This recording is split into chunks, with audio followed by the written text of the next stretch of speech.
അങ്ങനെ നിഫ്റ്റി ഒരു വർഷത്തിന് ശേഷം ഓൾ ടൈം ഹൈ വീണ്ടും അടിച്ചിരിക്കുകയാണ്. അപ്പോൾ ഈ ഒരു അവസരത്തിൽ നിങ്ങൾക്ക് എല്ലാവർക്കും ഉണ്ടാകുന്നൊരു ചോദ്യം, നമ്മൾ ഈ നിഫ്റ്റി ഓൾ ടൈം ഹൈയിൽ, അതായത് സ്റ്റോക്ക് മാർക്കറ്റ് ഏറ്റവും ഇങ്ങനെ പൊങ്ങി നിൽക്കുന്ന സമയത്ത് നമ്മൾ ഇൻവെസ്റ്റ് ചെയ്യുന്നത് നല്ലൊരു ഐഡിയ ആയിരിക്കുമോ? ശരിക്കും കുറച്ചും കൂടി ഒന്ന് താഴ്ന്ന് കിട്ടുമ്പോൾ ഇൻവെസ്റ്റ് ചെയ്യല്ലേ നല്ലത്? ഈ ഒരു സംശയം നിങ്ങളുടെ മനസ്സിലുണ്ടെങ്കിൽ അതിന് ഉത്തരമായിട്ടാണ് ഈ ഒരു വീഡിയോ. ഈ ഒരു വീഡിയോയിൽ നമ്മൾ വളരെ ഡീറ്റെയിൽ ആയിട്ട് നോക്കാൻ പോവാണ്, നിങ്ങൾ ഓൾ ടൈം ഹൈയിൽ ഇൻവെസ്റ്റ് ചെയ്യുന്നത് ഒരു നല്ല ഐഡിയ ആണോ എന്നുള്ള കാര്യം. അത് വെറുതെ എൻ്റെ അഭിപ്രായം വെച്ചിട്ടല്ല ഞാൻ പറയാൻ പോകുന്നത്, ആക്ച്വൽ ഡേറ്റ വെച്ചിട്ട് നമുക്കൊരു അടിപൊളി എക്സ്പെരിമെന്റ് ചെയ്തിട്ടായിരിക്കും നമ്മൾ ഈ ഒരു കണ്ടെത്തൽ ഒരുമിച്ച് ചെയ്യാൻ പോകുന്നത്. അപ്പോൾ ആ ഒരു കാര്യത്തിൽ നിങ്ങൾ റെഡി ആണെങ്കിൽ ഈ വീഡിയോ ഫുള്ളായിട്ട് നിങ്ങൾ കാണാം. ഓൾസോ ഈ ഒരു അവസരത്തിൽ ഇനി അങ്ങോട്ട് നിഫ്റ്റി മുകളിലേക്കാണോ താഴേക്കാണോ പോകുന്നുള്ളതിൻ്റെ നിങ്ങളുടെ പ്രൊഡിക്ഷൻ കമന്റ് ബോക്സിൽ ഒന്ന് ഇടുക. നമുക്ക് വീഡിയോ സ്റ്റാർട്ട് ചെയ്യാം. അപ്പോൾ ഇവിടെ ആദ്യം മനസ്സിലാക്കേണ്ടത്, നിഫ്റ്റി ആദ്യമായിട്ടൊന്നല്ല ഓൾ ടൈം ഹൈ അടിക്കുന്നത്, പല വട്ടങ്ങളും ഓൾ ടൈം ഹൈ അടിച്ചിട്ടുണ്ട്.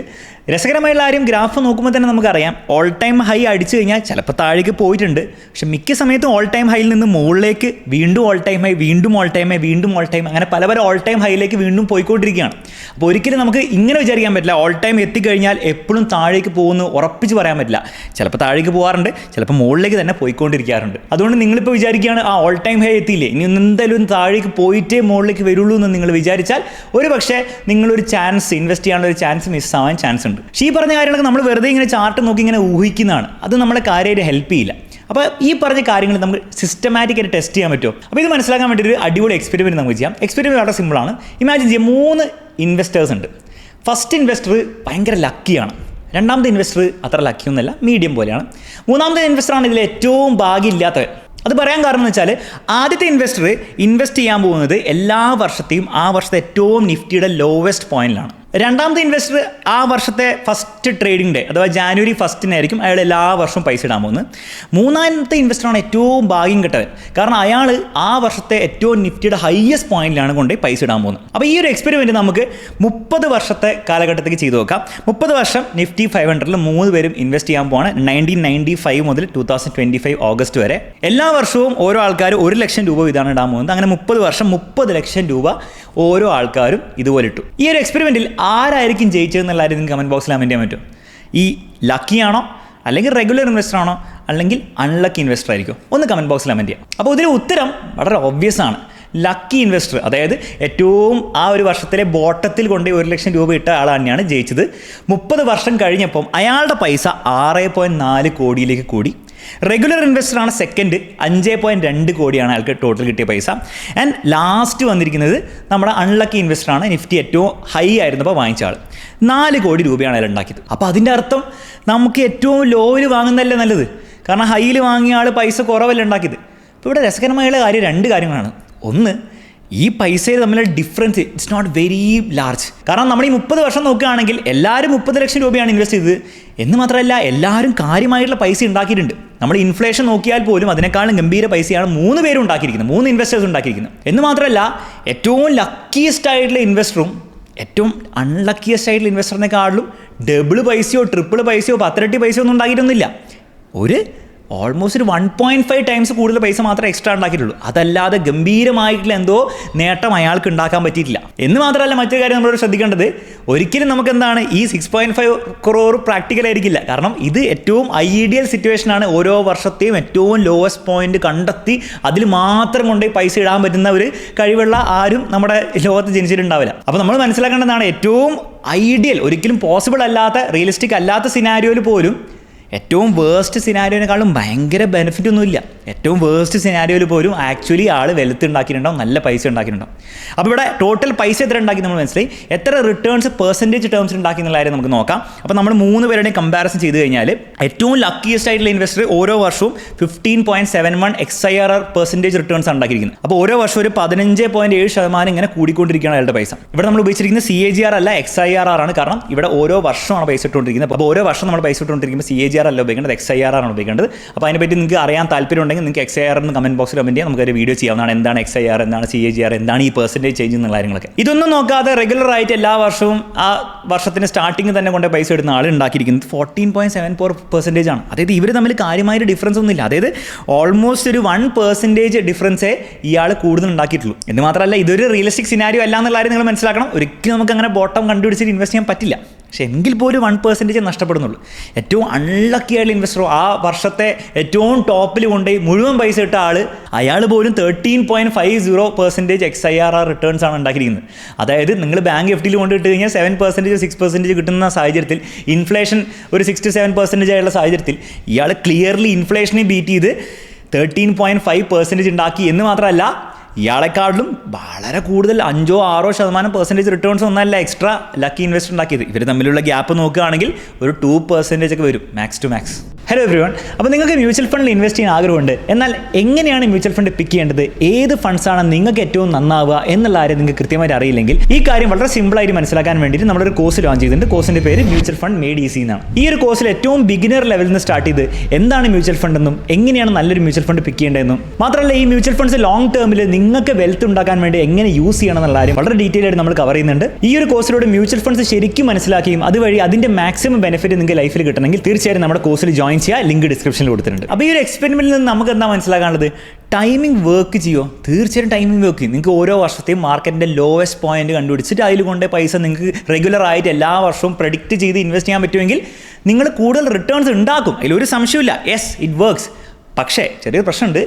നിങ്ങൾ വിചാരിക്കുന്നതിന് അത്രയും വർക്ക് ചെയ്യില്ല. അതായത് അങ്ങനെ ചെയ്യുന്നതുകൊണ്ട് നിങ്ങൾക്ക് എത്ര % റിട്ടേൺസ് എക്സ്ട്രാ കിട്ടും? 10% 5% ഒന്നല്ല, കൂടിപ്പോയാൽ ഒരു 2% നിങ്ങൾക്ക് കിട്ടും. അതും നിങ്ങൾ ഏറ്റവും ലക്കിയസ്റ്റ് ആയാൽ മാത്രം, which is practically not possible. അപ്പോൾ എന്താണ് ശരിക്കും മാറ്റർ ചെയ്യുന്നത്?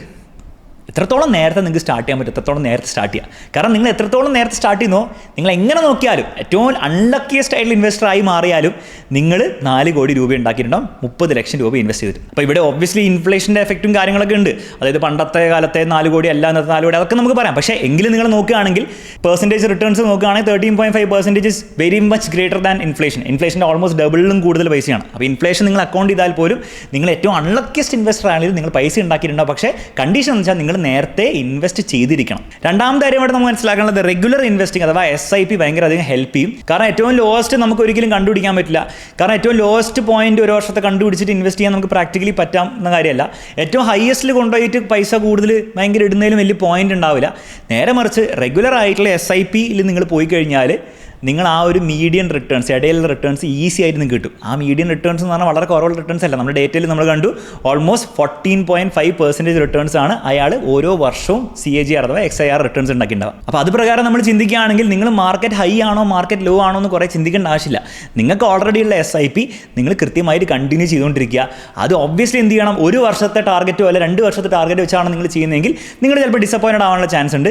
പക്ഷേ ഇതുപോലെ നിങ്ങൾ 10, 15, 20 വർഷം ആ ഒരു ആക്ച്വൽ ലോങ് ടേമിലേക്കാണ് നിങ്ങൾ ചിന്തിക്കുന്നതെങ്കിൽ നിങ്ങൾ ആക്ച്വലി വെൽത്ത് ഉണ്ടാക്കും. ഇനിയിപ്പോൾ ചിലർ പറയും അങ്ങനെ 10, 15 വർഷമൊക്കെ കാത്തിരുന്നിട്ട് പൈസ ഉണ്ടാക്കാൻ നോക്കിയിട്ട് കാര്യമുണ്ടോ എന്ന് നിങ്ങൾ ചിന്തിക്കുന്നുണ്ടെങ്കിൽ നിങ്ങൾക്ക് മ്യൂച്വൽ ഫണ്ടും സ്റ്റോക്കിലും നിങ്ങൾ ഇൻവെസ്റ്റ് ചെയ്യേണ്ട ആളല്ല. നിങ്ങൾ അടുത്ത 2 വർഷത്തേക്കോ അല്ല അടുത്ത ഈവൻ 5 വർഷത്തേക്കോ മാത്രം വെച്ചിട്ടാണ് നിങ്ങൾ പൈസ ഇൻവെസ്റ്റ് ചെയ്യുന്നതല്ലേ, ആ ഒരു രീതിയിലാണ് നിങ്ങൾ ചിന്തിക്കുന്നതെങ്കിൽ നിങ്ങൾ മ്യൂച്വൽ ഫണ്ടിലൊക്കെ ഇൻവെസ്റ്റ് ചെയ്താൽ നിങ്ങൾ ആക്ച്വലി പൈസ നഷ്ടപ്പെടാൻ ചാൻസ് ഉണ്ട്. ഈവൻ ആഫ്റ്റർ 5 ഇയേഴ്സും ചിലപ്പോൾ നിങ്ങളുടെ പോർട്ട്ഫോളിയോ നെഗറ്റീവിലാവാനുള്ള ചാൻസ് മ്യൂച്വൽ ഫണ്ടിൽ എപ്പോഴും ഉണ്ട്, ഈവൻ സ്റ്റോക്സിലും ഉണ്ട്. അപ്പോൾ അതുകൊണ്ട് തന്നെ നിങ്ങൾ മ്യൂച്വൽ ഫണ്ടിലോ അല്ലെങ്കിൽ സ്റ്റോക്സിലൊക്കെ ഇൻവെസ്റ്റ് ചെയ്യുന്നെങ്കിൽ മിനിമം ഒരു 7 ഇയേഴ്സ് എങ്കിലും ടൈം ഫ്രെയിം വെച്ചിട്ട് മാത്രമേ ഇൻവെസ്റ്റ് ചെയ്യാൻ പാടുള്ളൂ. ആ 7 വർഷത്തിനുള്ളിൽ നിങ്ങൾക്ക് ആ പൈസ ആവശ്യമുണ്ടെങ്കിൽ നിങ്ങളത് ബാങ്കിലെ FDയിലോ അല്ലെങ്കിൽ കുറച്ചുകൂടി സേഫ് ആയിട്ടുള്ള ഏതെങ്കിലും ഇൻവെസ്റ്റ്മെൻറ്റ് ഓപ്ഷനാണ് നോക്കേണ്ടത്. ആൻഡ് മൂന്നാമത്തെ ആൻഡ് ഫൈനൽ കാര്യമാണ് അസറ്റ് അലൊക്കേഷൻ.